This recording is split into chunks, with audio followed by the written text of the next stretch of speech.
Facebook is firing 11,000 employees. They lost nearly and that's just the $200 billion in just one afternoon. I don't think that's going to be happening anytime soon. And there is something happening in the online digital space that has advertisers pulling away from Twitter even before Elon Musk bought it, which is another perspective that people should understand here. I don't think centralized social media should be used for profit anyway. No, I don't know. You communist. It's like making roads so that I can make money off of it. And then me and my little prissy complaints, which is, no, I want to put video clips on. I want to put this on. I want to do that. Because but Rumble, I love Rumble, but Rumble has problems. What problems? You mean technical problems? Well, they owe me millions of dollars to start with because they've put ripped copies of my movie up like every single day, even though I know the CEO, I know the acquisitions guy, I know every single person over there, and they can't get the YouTube algorithm where you give YouTube an imprint of your content and there can be no bootlegged versions. And so it's like, every week. Or it just claims the money for you or something, or lot. Right, exactly. And so, we're on YouTube, like we're on Google Play, so it doesn't do that. But, and isn't that funny how actually the only once we were on YouTube, meaning we were helping YouTube make money, did they do that for us. For the rest of the time, we had to do every single link had to be an actual takedown.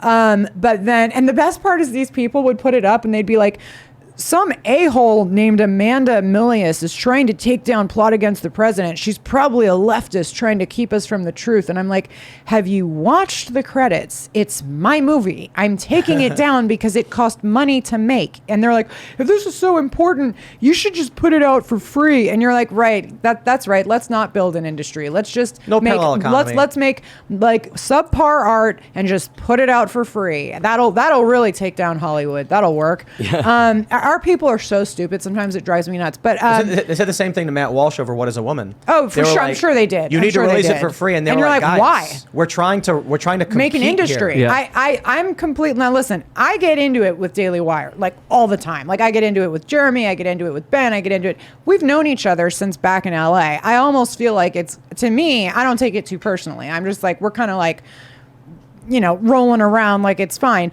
I supported Matt Walsh's that movie quite a bit because that was a very important movie and I thought it was that was something I liked that they did. When I don't like something, I say it. When I don't like something Dinesh does, I say it. When I don't like something like, Steven Spielberg does, I say it because I went to film school. I like criticizing movies. That's what I do. Like, it's not a big deal. It's only they take it so personally that they're just like, oh my God. But yeah, even on stuff like that, like I understand why they have that subscription model and why you just described the Twitter subscription model in such a way. I mean, it really is one of these things where once you let in advertisers, you're letting in a censor board. Right. Advertising is a censorship board. This is why and the same thing happened we on started Fox. Pushing Timcast.com. Trying to build memberships to the website. That's why InfoWars was the way is the only survives the way it does, and they're even gonna go after him. This is the crazy thing because I get hit up all the time by big networks being like, "We should do a deal, and we're gonna give you." They get But this is funny because these people, these are big networks. These are big networks. They seem to think I'm an idiot. And they're like, why don't you do a deal with us? And we're going to pay you 8 figures. We're going to pay you all of this money. And I'm like, oh, yeah, okay. I know what you're saying. What you're saying is you want me to read ads 5 times per show. That's right. And then you'll make 8 figures, take a cut off the top, and then give me, dude, we don't do ads here on purpose because we don't want advertisers to do contracts with us and then come back and be like, that last episode you did, we're not sure, and then, oh no, we're going to, no. We do a handful of ads per month. We do like 6. And I'm like, hey, if you want to advertise with us, this is the show you get. We had Milo Yiannopoulos the other day. You got a problem with it? Don't run ads on our show. That's how you have to be. But I know that if I sign one of these deals with any one of these networks, they would have said something like, we don't think you should have Milo on because the current advertisers, that's exactly how it plays out. Yeah. Not 100%. Playing that game. 100%. No, Become a member at timcast.com. the only way to do, I mean, you're totally right about that. I mean, that's the reason that, like, I'm, you asked me a moment ago, have you worked on a movie since Plot Against the President? Answer is no, I'm building a company. The reason I'm building this company is because I need a place where the conservative documentary, and I'm working on a couple of scripteds, but that's just my thing, where the conservative world that's going to do documentaries that would normally just would crowdfund them and just put them out on YouTube or put them out for free on whatever. That's their only way of getting around the censorship, is to not make money. But that's not an industry. We're not going to beat Hollywood without being an industry, which is why even when I tussle with Daily Wire or I tussle with Dinesh D'Souza, who uses my movie as a search engine thing for his movie that did not as well, all of that, like, that's fine. That, I get it. I'm sorry. There's competition. I would hate me too if I was him. But the fact is that you're not going to beat anything. You're not going to create this free speech world if you don't have a competitive industry. It is about the money. We need to be able to tell high-level artists, creatives, we're going to pay you. And we're going to pay the investors. We're gonna hire investing in us. We've got basically. And then when they're working at these companies and they're told by their bosses they have to say woke stuff, they can say no. They can come here because I can go work for any one of these other companies. But and more I can offer those people jobs, and I don't have to, and I can pay my investors. And that's the great thing, is that it's like why and then you're talking to these investors, and a lot of my investors are Republican donors. I'm going to be that, I can say. And you're like, okay, cool. So you're going to light your money on fire 4 times, or every 4 years, every 2 years. And I get it. It's a tax write-off, or it's a this or that, or you're just ideological or whatever it is. But I'm like, I'm not asking you to donate. You're investing in something where I am one of 3 companies that makes something for the entire United States. Yeah, and more Tell importantly, me about, like, how is that not like the greatest deal ever? Well, more importantly, people need to understand that voting with your dollar is sometimes more important than just actually voting. Where you put your attention, where you click, what you watch absolutely matters, but you also have to put the money where your mouth is. And again, I used to rely on YouTube ads, and they used to limit my ads, and then they fully cut me off from the monetization program. You were the first. Yeah, I was literally, I was like, what the hell's going on here? This doesn't really make sense here. We were the first ones to get hit with this. Let me put this into context for everybody. Luke, you've been on YouTube since, like, YouTube started, 15, 16 years. There didn't used to be demonetization. Nope. You had ads turned on or ads turned off. And I believe that We Are Change was the first channel, because they would manually go in and turn the ads off on your channel. Yeah, without any notification, without any email. I sent out a notice. Back on. I was like, what's going on here? And then no one knew what was going on. No one would get back to me. We snuck into a major YouTube party, talked to the head of monetization. I don't know do you remember that one when we snuck in with Casey Neistat? Oh, right. And I was there with the head of YouTube monetization. She's like, I'm so sorry. I don't know what's happening here. We're going to figure this out for you. Don't worry, Luke. We'll get back to you. They never got back to you. They were mad that we were in there. They were like, uh-oh, how did they get in? What did we do? Do we kick them out? Yeah, we literally snuck in there. It was hilarious. Right. It was awesome. It was a lot of fun. One of my own personal memories. But I just wanted to say, after they demonetized me, I was like, screw it. I'm going to start a t-shirt company. You can't censor t-shirts in the real life. I started my own members area. You can't do that, and it's only because of user support that you're able to do what you're doing. That you're able to do what you're doing, and I'm able to do what I'm doing. That's true. I want to explain to people how easy it is. We went. I can't remember where was it. VidCon or something? Yep. I don't know. Yeah, VidCon in California. And so we both knew people at YouTube. I knew a lot of people because I'd consulted for Google and YouTube on live streaming technology and mobile stuff. And so when we go up to where this party is, I'm like, let's see what happens.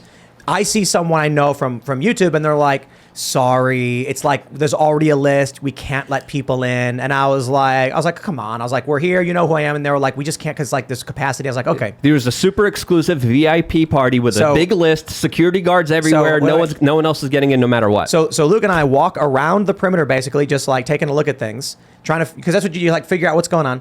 And then we walk up to the entrance, and then we waited there, and then we saw Casey Neistat walking in with his entourage, and then we just squeezed as close as possible to Casey Neistat, and then he started yelling about how they stopped him, and they're like, your friend can't come in. He's like, what are you talking about? He's a big YouTuber. And then I'm like, yeah, and Luke is like, what do you mean? And then finally they're like, okay, Casey, we're so sorry, you can bring your people in. He's like, all right, and then we walked on in. And then we didn't have any wristbands or anything. And then we were like, oh, we need a wristband. We didn't get one. They went, oh, I'm sorry. And they get a wristband.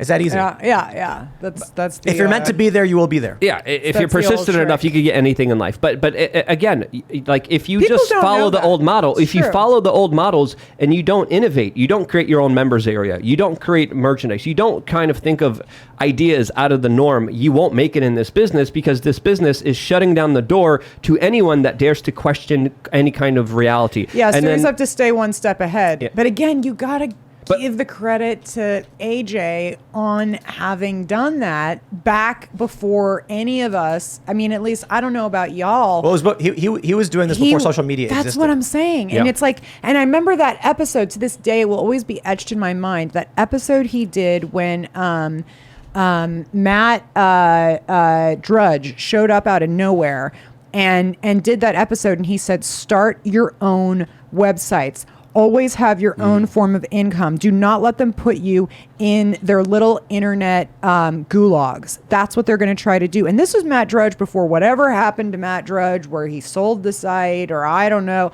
I don't know what happened to Matt Drudge. But the point is like this was this episode. It was in like I don't know. I was in like film school, so it must have been like it was 2014. 2008.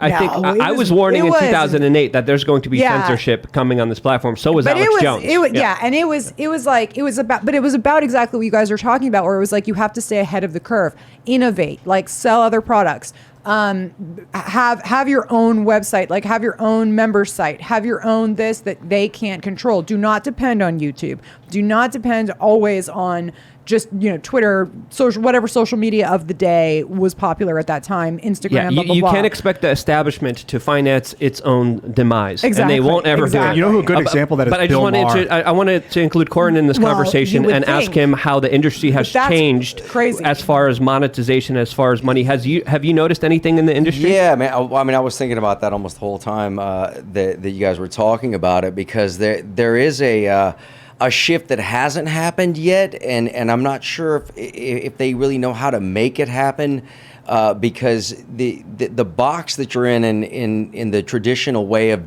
doing distribution.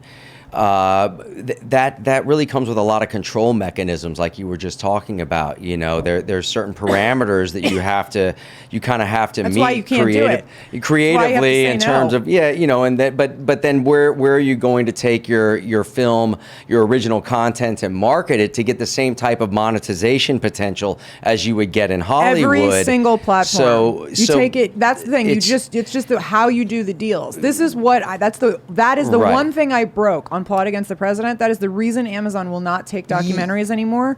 But you never documentaries make are an a different exclusive beast. deal. It's a different beast than It is. scripted content and stuff like that, especially when you're dealing with all the genre specific issues and stuff like that. But really, it's about platforming. At the end of the day, there isn't right now currently that I have found a really strong distribution platform with direct monetization for the films, where you're actually getting a percentage of that because ad rev every person right away per view as it goes. Yeah, every person who's doing it is a grifter. Well, no, Every there are a lot of single grifters dude, and every single person that I have met with, that I've sat with, that was like, we have a platform and it's going to be for all the people that are, dissident culture, and it's going to be about not censorship, and it's this and it's that.